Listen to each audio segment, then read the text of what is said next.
इस 21 साल के लड़के को एक ऐसी जेल में लाया जाता है जहां कानून नहीं सिर्फ ताकत चलती है, जहां हर कैदी खून से अपनी पहचान बनाता है। जेल के अंदर आते ही सब कैदी उसकी जान के दुश्मन बन जाते हैं, लेकिन उन्हें क्या पता था कि जिस लड़के से वो पंगा ले रहे हैं वो असल में उन सब का बाप निकलने वाला है। तो कहानी की शुरुआत में हमें एक पुलिस वैन दिखाई जाती है जो कुछ कैदियों को लेकर सीधा चाइना की एक जेल में पहुंचती है। इस जेल में कोई आम कैदी नहीं रहते, बल्कि ऐसे ऐसे कैदी रहते हैं जो सबसे खतरनाक क्रिमिनल्स होते हैं। जो कोई भी कैदी उनके सामने कमजोर दिखता है वो उसे जान से मार डालते हैं। और आज भी कुछ कैदी इस जेल में लाए जाते हैं, जिनमें एक 21 साल का कम उम्र कैदी रिकी भी शामिल था। उसे इस जेल में इसलिए लाया गया क्योंकि उसने एक आदमी को बेरहमी से मार डाला था। रिकी को इस जेल में पूरे 10 साल की सजा सुनाई गई थी, लेकिन उसकी उम्र कम होने की वजह से उसे इस जेल में पूरे 5 साल बिताने थे। जैसे ही रिकी मेटल डिटेक्टर से गुजरता है, वहाँ रेड अलर्ट आना शुरू हो जाता है, जिसे देखकर गार्ड्स उसे रोककर उसकी चेकिंग करने लगते हैं। यहाँ चेक करने के बाद भी उन्हें रिकी के पास से कुछ भी नहीं मिलता, लेकिन मेटल डिटेक्टर अभी भी बार बार दिखा रहा था कि उसके पास कोई तो लोहे की चीज मौजूद है। इसलिए वो गार्ड्स उसे एक एक्सरे मशीन के पास ले जाते हैं। जैसे ही मशीन चालू होती है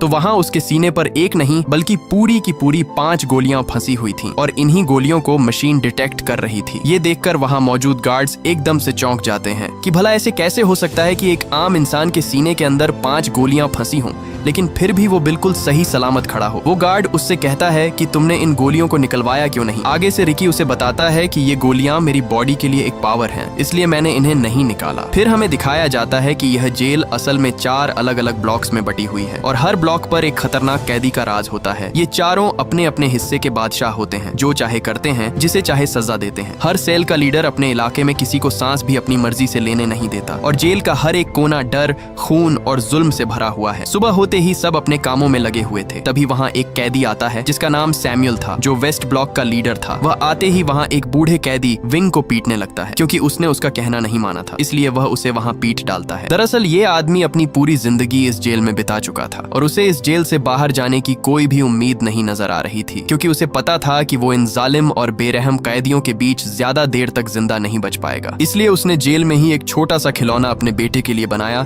ताकि वो अपने बेटे को एक आखिरी तोहफा दे सके। लेकिन इसी दौरान वो खिलौना सैमुअल उठा लेता है। वो बूढ़ा कैदी अपना खिलौना उससे वापस मांगता है, क्योंकि ये खिलौना उसने अपने बेटे के लिए बहुत मेहनत से बनाया था। लेकिन तभी सैमुअल वो खिलौना उसके सर पर दे मारता है, जिससे वो नीचे जा गिरता है और उसके खिलौने के टुकड़े टुकड़े हो जाते हैं। सैमुअल उसे धमकी देता है कि अगर आज के बाद मुझसे पंगा लिया तो जान से मार डालूंगा। यहाँ वो बूढ़ा उसके ताने सुन सुनकर पूरी तरह तंग आ चुका था, और अब उसके दिल में सैमुअल के लिए एक बदले की आग भड़क उठती है। इसलिए वो खिलौने का टूटा हुआ टुकड़ा उठाकर उसकी तरफ भागता है, लेकिन सैमुअल का चमचा उसके आगे अपनी टांग अड़ा देता है, और मौके पर ही सैमुअल वो खिलौना उठाकर जोर से उसके मुंह पर दे मारता है, जिससे वो वहीं तड़पने लगता है। उसकी दर्दनाक चीखें सुनकर गार्ड वहां आ जाता है, लेकिन इससे पहले कि वो गार्ड उसे उन दरिंदों से बचाता, वो उल्टा उन्हें उसे और पीटने के लिए कहकर चला जाता है। सैमुअल अपने चमचों के साथ दिलेरी से आगे जा ही रहा था, तभी रिकी आकर उसके पैर पर लात दे मारता है, जिससे उसका मुंह सीधा नीचे पड़ी नुकीली कीलों के आर पार हो जाता है, और वो कीलों की लकड़ उसकी आंख फोड़कर रख देती है। इसी दौरान उसका चमचा आकर रिकी पर हमला करने ही वाला था, लेकिन जब रिकी ने उसकी तरफ घूर कर देखा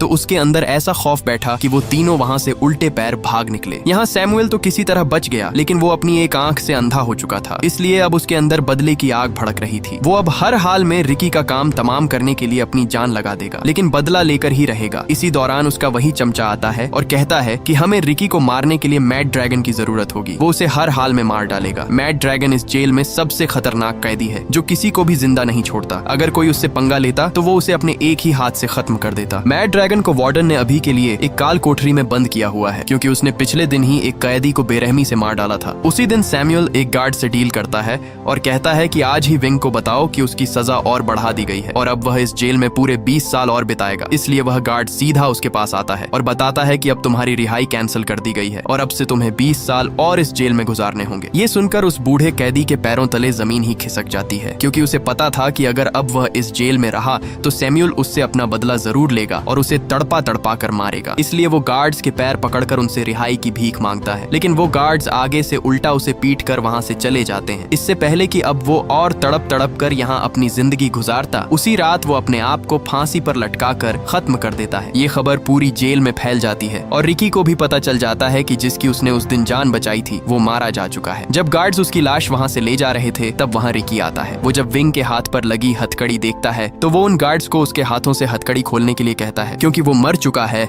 अब तो उसे आजाद कर दो। तभी रिकी उसकी हथकड़ी को वहाँ आसानी से तोड़ डालता है। ये देखकर वो गार्ड्स हैरान रह जाते हैं कि इतनी मजबूत हथकड़ी कोई आम इंसान कैसे तोड़ सकता है। रिकी विंग का वही खिलौना निकालता है जो उस दिन सैमुअल ने तोड़ा था और जिसे रिकी ने ठीक कर दिया था। वो उस खिलौने को उसकी बॉडी पर रख देता है ताकि उसे थोड़ा सा सुकून मिल सके। अब विंग को मरता देखकर उसका दिल अंदर से टूट जाता है और एक बार फिर से रिकी के अंदर बदले की आग भड़क जाती है और अब वो सैमुअल से विंग का बदला लेकर ही रहेगा। अगली सुबह सब कैदी नहाने के लिए आते हैं। जब रिकी नहा रहा था तब वहाँ सैमुअल आकर उसे घूर घूर कर देखने लगता है और इसी दौरान वहाँ वो सांड कैदी मैड ड्रैगन आ जाता है। वो सीधा आकर उसके मुंह पर मुक्का दे मारता है और रिकी गुब्बारे की तरह उछलता हुआ एक कोने पर जा गिरता है। लेकिन आगे से रिकी भी एक तूफान की तरह उठ खड़ा होता है और उसके पेट पर इतने जोर का मुक्का मारता है कि उसका पेट अंदर से फटकर बाहर आ जाता है और वो मौके पर ही मारा जाता है। ये देखकर सैमुअल एक कील को लेकर सीधा रिकी के हाथ के अंदर घुसा देता है, लेकिन आगे से रिकी भी उसकी सब उंगलियों को एक तीली की तरह तोड़ देता है। अब रिकी का बदला लेने का वक्त आ चुका था और वो मौके का फायदा उठाकर एक मुक्का सीधा सैमुअल के पेट से आर पार कर देता है और आखिरकार सैमुअल का काम वहीं पर तमाम हो जाता है। सामने खड़े कैदी ये सब देखकर अपने होश ही खो बैठते हैं। इसी दौरान गार्ड आकर उसे वहां से पकड़ कर ले जाते हैं। तभी वहां एक कैदी नरूमी जो नॉर्थ ब्लॉक का लीडर था वो उसके पास आता है। आया तो वो रिकी के अंदर अपना डर बैठाने के लिए था, लेकिन जब उसने रिकी के हाथों मैड ड्रैगन को मरते देखा तब वो उसे चूहे की तरह अपना दोस्त बनने के लिए कहता है। लेकिन रिकी उसे कुछ भी कहे बिना वहां से चला जाता है। उसे सीधे एक ऐसे सेल में बंद कर दिया जाता है जहां सबसे खतरनाक कैदियों को रखा जाता था। जैसे पहले मैड ड्रैगन था, इसलिए अब उसे भी यहाँ इस सेल में छोड़ दिया गया। लेकिन तभी उसके सीने के अंदर दर्द शुरू हो जाता है और इसी के साथ हमें फ्लैशबैक का सीन दिखाया जाता है जब वह एक स्टूडेंट था और उसके माँ बाप पहले ही इस दुनिया से जा बसे थे। वह अपनी माँ बाप की कब्र पर आता है तो वहाँ उसके सामने उसका मास्टर जैंग खड़ा हुआ था जो बचपन में उसे मार्शल आर्ट की ट्रेनिंग देता था। मास्टर उसे उसकी ताकत दिखाने के लिए कहता है, लेकिन जैसे ही वह मास्टर पर हमला करता है मास्टर उसे एक ही झटके में नीचे गिरा देता है। इसलिए यहाँ मास्टर उसे बताता है कि तुम अभी पूरी तरह मास्टर नहीं बने हो, तुम्हारे अंदर अभी भी कमजोरी है जिसे तुम्हें पूरा करना होगा और उसे पूरा करने के लिए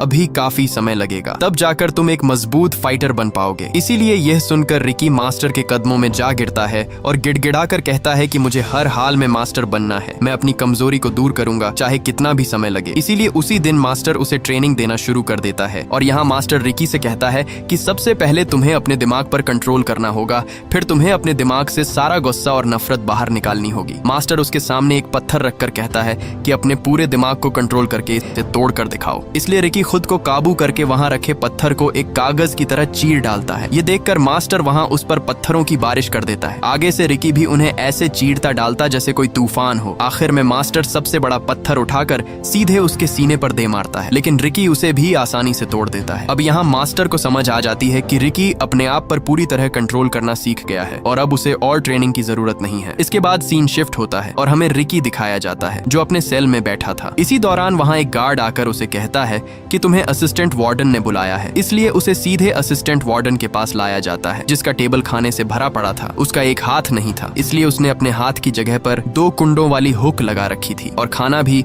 वह उसी हुक से खा रहा था। वार्डन गार्ड को रिकी की रिपोर्ट पढ़ने को कहता है। गार्ड उसकी रिपोर्ट पढ़कर बताता है कि रिकी एक यतीम था, उसके माँ बाप नहीं थे और वह बचपन से ही अनाथ आश्रम में ही रह रहा था। उसे स्कूल से भी इसलिए निकाल दिया गया था क्योंकि वहाँ भी वह किसी को भी पकड़कर पीटना शुरू कर देता था। इसलिए उसने म्यूजिक कॉलेज में दाखिला लिया जहाँ उसने बांसुरी बजाना सीखा, यहाँ तक कि वह अपनी कम उम्र में ही एक गैंग के साथ मिलकर उसने एक आदमी की जान ले ली। इसलिए उसे यहाँ इस जेल में लाया गया। यह सुनकर वार्डन उसके पास आकर पूछताछ करता है कि तुम्हारे सीने में 5 गोलियां आई कैसे, लेकिन रिकी मुस्कुराते हुए कोई भी जवाब नहीं देता। इसलिए वार्डन उसे एक तस्वीर दिखाता है जो रिकी की दोस्त की थी। रिकी जब उसे लेने के लिए अपना हाथ आगे बढ़ाता है तभी वार्डन उसके हाथ पर वो कुंडों वाली हुक घोंप देता है और लगातार उस पर मुक्कों की बारिश कर देता है। वार्डन उसका मुंह खुलवाने की बहुत कोशिश करता है, लेकिन आगे से रिकी उसके मुंह पर थूक देता है। इसलिए गुस्से में आकर वार्डन उस तस्वीर को कुचल डालता है, जिसे देखकर रिकी का खून खौल उठता है और उसने वहीं पर टेबल के 2 टुकड़े कर दिए। ये देखकर वार्डन बिल्ली की तरह एक कोने में जा छुपा। रिकी उसका मुंह तोड़ने ही वाला था, लेकिन उसने अपने गुस्से को काबू किया और वहां से चला गया। रात रिकी अपने सेल में बैठा उसी तस्वीर को देखकर बहुत दुखी था, क्योंकि ये तस्वीर उसकी दोस्त केको की थी, जो पहले दोनों हर दिन अपनी जिंदगी हंसी खुशी गुजारते थे। लेकिन जेल आते ही उसकी जिंदगी एक कुत्ते की तरह होती जा रही है। वो अपने आप को शांत करने के लिए वही बांसुरी बजाता है जो वो अपनी दोस्त के साथ बैठकर बजाता था। लेकिन तभी एक गार्ड आकर उसे बांसुरी बजाने से मना करता है और कहता है कि अगर दोबारा बांसुरी बजाई तो बांसुरी के टुकड़े टुकड़े कर दूंगा। अगले दिन जब सैमुअल का चमचा अपने सेल से बाहर आया तब उसके पीछे कुछ कैदी पड़ जाते हैं, क्योंकि उसी की वजह से विंग अपनी जान से हाथ धो बैठा। अब ये सब उससे विंग का बदला लेना चाहते थे। वो उसे एक नुकीली तलवार से काटने ही वाले थे, लेकिन तभी वहाँ वही कैदी नरूमी आता है। वो उन्हें उसे मारने से मना करता है, क्योंकि अगर उसे मार दिया गया तो तुम सबकी सजा और बढ़ा दी जाएगी, यहाँ तक कि उन्हें सजाए मौत भी हो सकती है। लेकिन वहाँ वोंग नाम का कैदी उस पर गुस्सा होता है और कहता है कि जब हम पर जुल्म होता था तब तुम कहाँ थे? उस वक्त तुमने हमारी मदद क्यों नहीं की? और अब जब हमारी बारी आई तो तुमने इसे जिंदा रहने के लिए क्यों छोड़ दिया? वो उससे कहता है कि हमें इसे जिंदा नहीं छोड़ना चाहिए, हमें इसे मारना ही होगा। ये सुनकर नारुमी गुस्से में आ जाता है और वही नुकीली तलवार लेकर उसका मुंह बीच से काट देता है, जिससे वो वहीं तड़पने लगता है। इधर ऊपर खड़ा वार्डन उसे देखकर बहुत खुश होता है और कहता है कि तुमसे ये उम्मीद नहीं थी, लेकिन अब तुमने मेरा दिल खुश कर दिया है। वार्डन उसके मुंह में नुकीला हुक फंसाकर उसकी जिंदा लाश घसीटता हुआ वहां से ले जाता है। उसी दिन वार्डन नारुमी को अपने पास बुलाता है और एक हथियार देकर कहता है कि जिस तरह तुमने वोंग को मारा है उसी तरह अब तुम्हें रिकी को भी जान से मारना होगा। यह सुन नारुमी सोच में पड़ जाता है, क्योंकि वोंग तो एक आम कैदी था, इसलिए उसने आसानी से मार दिया। लेकिन रिकी कोई आम सा कैदी नहीं है। अगर उसने रिकी से पंगा लिया तो वो उसे मैड ड्रैगन की तरह फाड़ कर रख देगा। लेकिन वार्डन का हुक्म था, इसीलिए वो ये करने के लिए मान जाता है। इसके बाद नारुमी जेल के ग्राउंड में आता है। वहाँ उसने वोंग को जंजीरों से बांधकर एक ढांचे पर लटका रखा था, ताकि उसको तड़पता हुआ देखकर बाकी कैदियों के दिलों में उसका खौफ बढ़ जाए और कोई भी दोबारा उसके खिलाफ खड़े होने की हिम्मत न करे। वहाँ उसकी बॉडी को देखकर रिकी को बहुत बुरा लगता है। इसी दौरान नारुमी उस पर हमला कर देता है और दोनों के बीच तगड़ी हाथापाई शुरू हो जाती है। यहाँ मौके पर नारुमी उसे लात दे मारता है, लेकिन तभी नारुमी उसकी आंखों में पिसे हुए कांच फेंक देता है, जिससे रिकी वहाँ पूरी तरह अंधा हो जाता है। उसे वहाँ कुछ भी दिखाई नहीं दे रहा था। इसी का फायदा उठाकर नारुमी ने उसके एक बाजू पर छुरा दे मारा, जिससे रिकी नीचे जा गिरता है। लेकिन मौके पर ही रिकी को वहाँ पानी की पाइपलाइन मिल जाती है। उसने जल्दी से वो पाइपलाइन तोड़ दी, जिससे तेज पानी निकलना शुरू हो जाता है और मौके पर उसने अपनी आंखें धो डाली और एक बार फिर से वो खौफनाक तूफान बन जाता है और नारुमी पर कुत्ते की तरह टूट पड़ता है। और तभी वो उसके सर पर ऐसा चमाट दे मारता है कि उसकी आंख कंचे की तरह निकलकर नीचे जा गिरती है। इसी दौरान वार्डन भी वहाँ पहुंच जाता है और नारुमी को ढेर होता देखकर उसका मुंह खुला का खुला ही रह जाता है। रिकी जल्दी से अपनी नसों को खींचकर एक दूसरी से बांध देता है और एक बार फिर हमले के लिए तैयार हो जाता है। लेकिन इसी दौरान नारुमी हार मान जाता है और एक चाकू सीधा अपने पेट में घोंप देता है। लेकिन ये उसकी एक चाल थी। रिकी जैसे ही उसके पास आता है, वहाँ वो अपनी आंतों को बाहर निकालकर रिकी के गले में लपेट देता है। लेकिन रिकी ने मौके पर ही उसे ऊपर उठाकर उसके सर पर ऐसा मुक्का दे मारा कि उसके सर की सब हड्डियों का कीमा बन गया और उसका काम वहीं पर तमाम हो जाता है। इसके बाद रिकी वोंग की बॉडी नीचे उतारता है। वो सब उसे उठाने की कोशिश करते हैं, लेकिन तब तक देर हो चुकी थी और वोंग वहाँ अपना दम तोड़ चुका था। इसलिए ये देखकर रिकी सब कैदियों से कहता है कि इस बेकसूर की मौत का जिम्मेदार वार्डन ही है, उसे जान से मार डालो। इसलिए सब कैदी उस पर एक तूफान की तरह भागते हैं और उसे मारने के लिए अपना हल्ला बोल देते हैं। लेकिन तभी वहाँ कोई एक कैदी को पकड़कर उसका सर फोड़ देता है। ये देखकर सब एकदम से चौंक जाते हैं। दरअसल ये तीनों अपने अपने सेल के लीडर थे और अब यही 3 बच गए थे, क्योंकि चौथा कैदी नारुमी मारा जा चुका था। पहले कैदी का नाम चैंग, जो एक लड़की थी, उसमें एक ऐसी ताकत थी जिससे वो एक जगह से दूसरी जगह आसानी से पहुंच जाती थी। दूसरे कैदी का नाम कितामा था और तीसरा कैदी ब्रैंडन था। यहाँ वार्डन रिकी से कहता है कि अगर तुम्हारे अंदर हिम्मत है तो इन तीनों को मार कर दिखाओ। रिकी के सब साथी भी उसे कहते रहे कि इन सबको मार डालो, लेकिन रिकी आगे से कुछ भी नहीं बोलता और सीधा वोंग की लाश को उठाकर वहाँ से जाने लगता है। वार्डन उसे एक ऑफर देता है और कहता है कि मैं तुम्हें नॉर्थ सेल का लीडर बनाना चाहता हूँ, क्योंकि नारुमी मारा जा चुका है, इसलिए अब मैं उसकी जगह तुम्हें रखना चाहता हूँ। मैंने तुम जैसा ताकतवर कैदी आज तक नहीं देखा। लेकिन रिकी आगे से उसे कुछ भी नहीं कहता, क्योंकि वो उसके इशारों पर नाचने वाला सांप बनना नहीं चाहता था। वो अब पूरी तरह टूट चुका था, क्योंकि उसी की वजह से सब उसके साथ ही अपनी जान से हाथ धो बैठे। दूर बैठा एक लड़का जो इस जेल में कैदी था, वो रिकी को देख रहा था। जब रिकी एक पत्ते से धुन बजाता है, तब वो लड़का भी पत्ते से धुन बजाने की कोशिश करता है, लेकिन कई कोशिश के बाद भी वो धुन नहीं बजा पाता। तभी रिकी उसके पास आकर बैठ जाता है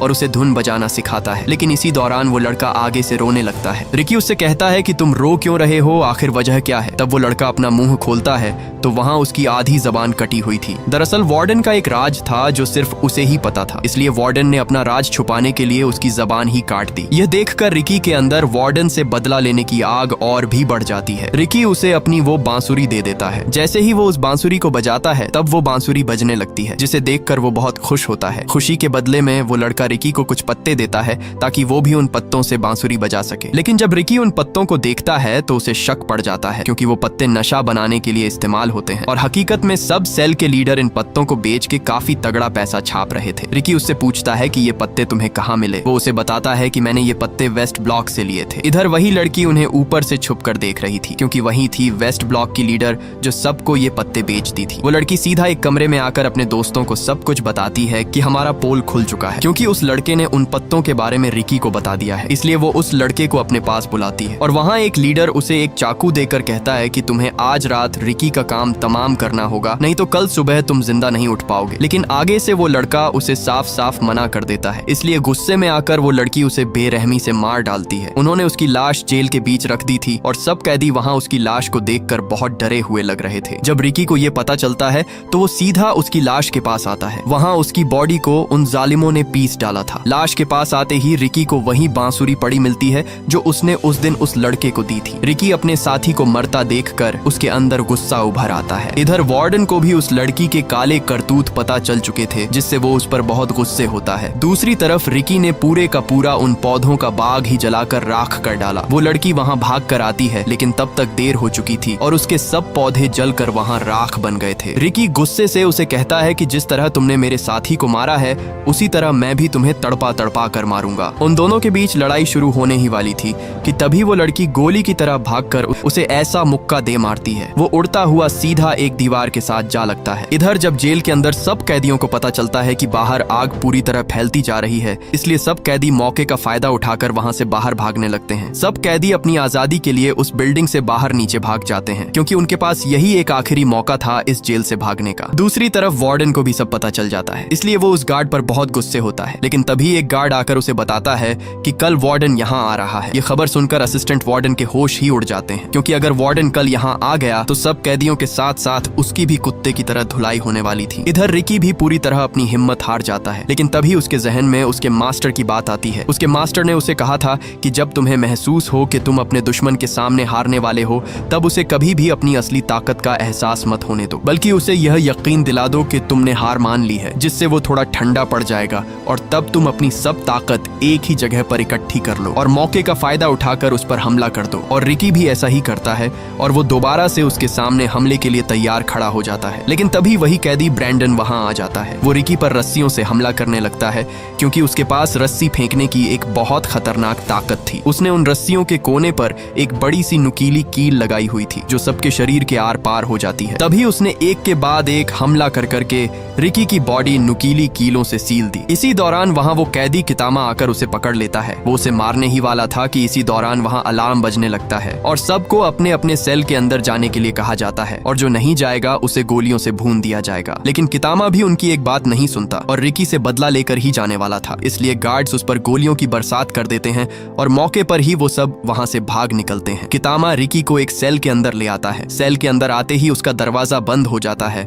और दोनों तरफ से सीमेंट सेल के अंदर भरने लगता है, जिससे वो दोनों सीमेंट के अंदर पत्थर बनकर मरने वाले थे क्योंकि ये चाल वार्डन की ही थी। वार्डन किसी भी हाल में रिकी का काम तमाम करना चाहता था, लेकिन रिकी मौके पर ही उसका दरवाजा तोड़कर भाग निकलता है और कितामा को भी बाहर ले आता है। ये देखकर वार्डन हैरान हो जाता है क्योंकि उसे रिकी से ये उम्मीद नहीं थी कि वो कितामा की मदद करके उसे बाहर निकाल कर ले आया। रिकी वहाँ खड़ा ही था लेकिन उस पर कितामा और सीमेंट का दबाव होने की वजह से वो दोनों नीचे जा गिरते हैं। उसने अपने गार्ड से कहा कि कल वार्डन आने वाला है और जेल में जो कुछ हुआ उसके सब सबूत मिटा दो। मैं वार्डन के जाने के बाद रिकी को सबक सिखाऊंगा। अगले दिन सब वार्डन के आने के इंतजार में खड़े थे। कई घंटों के इंतजार के बाद भी उन्हें वार्डन का नामो निशान तक नहीं दिखा, इसलिए सब थक हार कर वहीं पर लेट जाते हैं। लेकिन तभी दूर उन्हें वार्डन की गाड़ी आती हुई दिखाई देती है, जिसे देखकर सब वहां अलर्ट हो जाते हैं। वार्डन के साथ उसका बेटा भी था। आते ही वार्डन शेंग उसे बताता है कि कल नशीले पत्तों का पूरा बाग रिकी नाम के एक कैदी ने जला डाला। ये सुनकर वार्डन उस पर बहुत गुस्से होता है। इसके बाद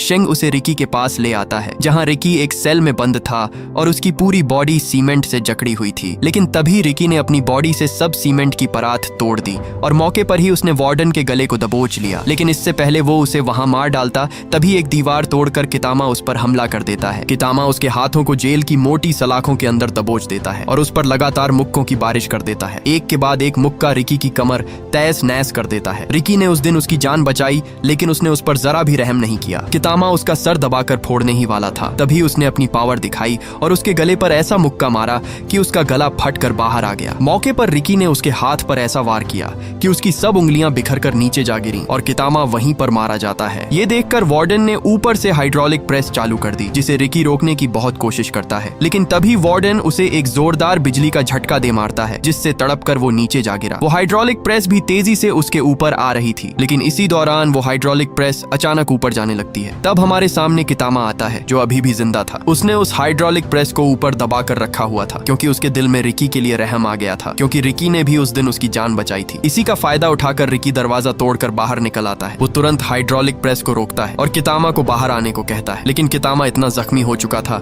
कि वो अपने पैर हिला भी नहीं पा रहा था। और यहाँ कितामा अपनी हिम्मत हार जाता है और वो हाइड्रोलिक प्रेस उसे कुचल डालती है। मरते वक्त कितामा से एक फोटो उड़कर आती है। जब रिकी उसे देखता है तो उस तस्वीर में कितामा और उसकी माँ थी। ये देख रिकी वार्डन पर अपना गुस्सा निकालता है, इसलिए वार्डन एक और बटन दबा देता है और रिकी दोबारा से एक गड्ढे में जा गिरता है। इसके बाद रिकी को एक बड़ा सा गड्ढा खोदकर उसे उसके बीच जंजीरों से बांध कर रखा हुआ था। तभी वार्डन वहां आकर कहता है कि सब कैदी एक एक करके रिकी के ऊपर मिट्टी फेंकना शुरू कर दें, लेकिन वहां खड़े 2 कैदी उसे साफ साफ मना कर देते हैं कि हम रिकी पर ये जुल्म नहीं करेंगे। ये देखकर वार्डन उन्हें वहीं पर गोलियों से भुनवा देता है, इसलिए डर की वजह से सब कैदी एक एक करके उस पर मट्टी डालने लगते हैं। तभी वार्डन उससे कहता है कि अगर तुम पूरे 7 दिन तक इस गड्ढे में जिंदा रहे तो तुम्हें हम आजाद कर देंगे। इसी दौरान वार्डन जेंग वहां उस गड्ढे में एक बांस ठोक देता है, ताकि जब उसकी बॉडी नीचे दफनाई जाए तो वो सिर्फ इस बांस से सांस ही ले सकेगा। रात रिकी के सब दोस्त गहरे सदमे में थे, क्योंकि उन्हीं के हाथों उनका साथी गड्ढे में दबा दिया गया। इधर बाहर वही कैदी आते हैं जो ईस्ट और वेस्ट ब्लॉक के लीडर थे। वो वहां उस बांस के अंदर एक चीज फंसा देते हैं ताकि रिकी सांस न ले सके और वो नीचे ही मारा जाए। लेकिन उन दोनों के जाते ही पीछे से रिकी उस बांस को 2 हिस्सों में तोड़ देता है। इसके बाद हमें दिखाया जाता है कि एक दिन उसकी दोस्त केइको